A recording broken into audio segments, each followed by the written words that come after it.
है, मैं डॉक्टर जगदीश प्रसाद और मुझे कार्डियक सर्जरी के लिए 1991 में पद्मश्री दिया गया था। मैं कॉलेज का Bardhaman Mahavir medical college Safdarjung hospital का प्रिंसिपल और डायरेक्टर रहा 2000 से लेकर के 10 साल तक। उसके बाद 8 साल तक भारत सरकार में director general of health services रहा। नमस्कार, मैं डॉक्टर जगदीश प्रसाद, पूर्व महानिदेशक भारत सरकार, और मैं कॉलेज का प्रिंसिपल रहा हूँ। और मैं बेसिकली कार्डियक सर्जन हूँ, हार्ट का सर्जन हूँ, बिहार का ही रहने वाला हूँ, नालंदा का। बिहार में आना इसलिए हुआ कि बिहार की जो स्थिति कुछ दिनों से हम देख रहे हैं, खास करके शिक्षा और स्वास्थ्य को लेकर के, और शराबबंदी से लोगों को मरना और पुल को टूटना, भ्रष्टाचार, ये सारी बातों को लेकर के हम बिहार में भ्रमण कर रहे थे फॉर लास्ट 6 महीने से, जुलाई से लेकर के हम अभी घूम ही रहे हैं। और हमने यहाँ पर स्कूलों में देखा कि स्कूल में शिक्षक है नहीं, और जो शिक्षक हैं भी वो पढ़ाने नहीं आता।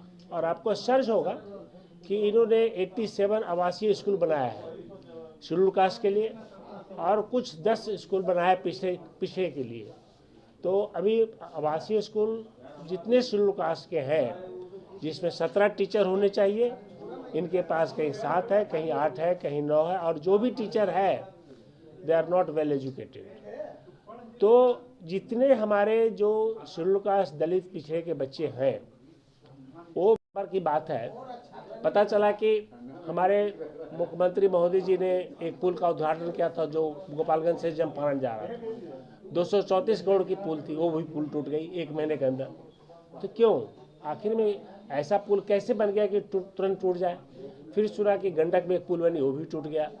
फिर जिस दिन मैं पूर्णिया में था, 2 हफ्ता पहले मैं पूर्णिया में था, तो जिस दिन मैं पूर्णिया में था, पूर्णिया में भी इसी तरह का पुल बना तो टूट गया। और तो और इन्होंने जो बिहार सरकार ने एक स्कूल बनाया सिमुर तल्ला में 2010 में नेत्रहाट के बल पर, आज देखिए 2023 हो गया, केंद्र राज्य सरकार ने अभी तक उनका बिल्डिंग बनाने की कोशिश नहीं की, और आज भी वो एक झोपड़ी, मतलब एक टेंट में चल रहा है। तो ये सरकार अगर पुल बना सकती है, रोड बना सकती है, तो आपने नेत्रहाट के बल पर स्कूल बनाया, तो आपने उसको बनाने की कोशिश क्यों नहीं किया? उसी तरह अस्पताल की हालत देख लीजिए, अस्पतालों में बेड ही नहीं है। या बगल में हाजीपुर है, यहाँ पटना डिस्ट्रिक्ट में देख लीजिए, ना ब्लड बैंक है, ना सीसीयू है, ना कोई डिसास्टर मैनेजमेंट है। मतलब पूरी की पूरी सिस्टम जो है एजुकेशन और हेल्थ पूरी की पूरी खत्म हो गई है। और मुझे तो ये सुनने में आया है कि बिहार में, आपको बता दूं, एक न्यू इंडिया करप्शन सर्वे हुआ 2021 में, और पाया गया कि बिहार में जितना करप्शन है वो किसी और राज्य में नहीं है। और नेक्स्ट 25% से लेकर के 30% तक बिफोर 12th। और यही पाया मैंने कि 3% बच्चे ही ग्रेजुएट कर पाते हैं। तो स्कूल की स्थिति बहुत ही खराब है। यहाँ तक कि पूर्णिया का एक पिछले वर्ग के गर्ल्स स्कूल में गए, वहाँ के प्रिंसिपल से मिले, उन्होंने कहा कि डॉक्टर साहब यहाँ पर सिर्फ 8 टीचर हैं। और मैंने कहा कि कितने टीचर का सैंक्शन है? तो 28 टीचर का। तो 8 टीचर मिलकर के इतने बच्चों को कैसे पढ़ा पाता? तो नहीं पढ़ा पाता। कितने दिनों से खाली है? तो हम लोग 1 साल 2 साल से खाली है। तो आप ये सोचिए कि एक सरकार जो है पिछले बच्चों को, गरीब के बच्चों को पढ़ाना नहीं चाहती। क्यों नहीं पढ़ाना चाहती, ये मैं सरकार से पूछना चाहता हूँ। आखिर क्या रीज़न है कि आप गरीब के बच्चों को नहीं पढ़ाना चाहते हैं? दूसरी बात जो मुझे पता चला कि जो शिक्षा की बहाली हुई और टीचर को जो नहीं आता, उसका कारण ये है कि इन्होंने डिग्री दिया कि डिग्री लेके आओ और टीचर बन जाओ। ऐसा तो कोई सिरफिरा सरकार ही कर सकती है। कोई अच्छा अगर दिमाग वाला थोड़ा भी दिमाग होगा तो इस तरह का ऑर्डर का बात नहीं करेगा कि टीचर को लाओ और आकर के आप पढ़ाओ। आप इस तरह से हो गया बात कि आप एमएस का डिग्री, एमएस सर्जरी का डिग्री लाओ और कल आकर के ऑपरेशन करना शुरू कर दो। आपने ऑपरेशन किया है कि नहीं किया है, इसको कोई एक्सपीरियंस की जरूरत नहीं है। तो ये सब बातें को देख करके मुझे लगा कि बिहार में हो क्या रहा है। हमने ऐसे ही लोगों से पूछा कि ये बात सही है?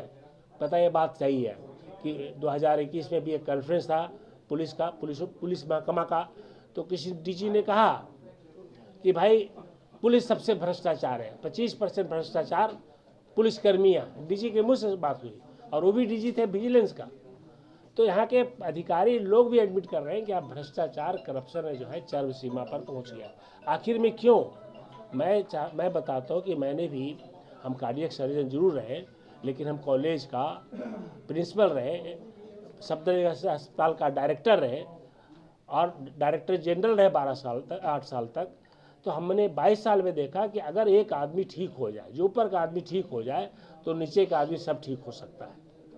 आप नहीं, मैं तो ये करने वाला हूँ कि बच्चों की स्कूल की सुधारो, जो नवोदय विद्यालय में जिस तरह की शिक्षा की गुणवत्ता है, क्वालिटी ऑफ द टीचर है, उस तरह के टीचर सरकारी स्कूल में ही हो, क्योंकि सरकारी स्कूल में गरीब के बच्चे पढ़ते हैं। आप उसी स्टैंडर्ड का टीचर दीजिए जिस तरह से नवोदय विद्यालय और केंद्रीय विद्यालय में है। हम कहते हैं कि प्रायोरिटी पर आपको अस्पताल को ठीक करना होगा, जिला स्तर के अस्पताल भी इतना ठीक करना होगा कि वहाँ पर ENT, एब्डोमेन, नॉर्मल बीमारी के लिए लोगों को PMCH में नहीं आना पड़े। PMCH सुपर स्पेशलाइज ट्रीटमेंट करे, और स्पेशलाइज ट्रीटमेंट जो हो डिस्ट्रिक्ट हॉस्पिटल में हो जाए, डिस्ट्रिक्ट हॉस्पिटल में हो। कार्डियक, हर डिस्ट्रिक्ट हॉस्पिटल में कार्डियक केयर यूनिट हो, हर डिस्ट्रिक्ट हॉस्पिटल में मेंटल वार्ड हो, मेंटल बेड हो। इसके लिए सरकार से कोई वार्ता हुई है? सरकार को देखिए, सरकार को तो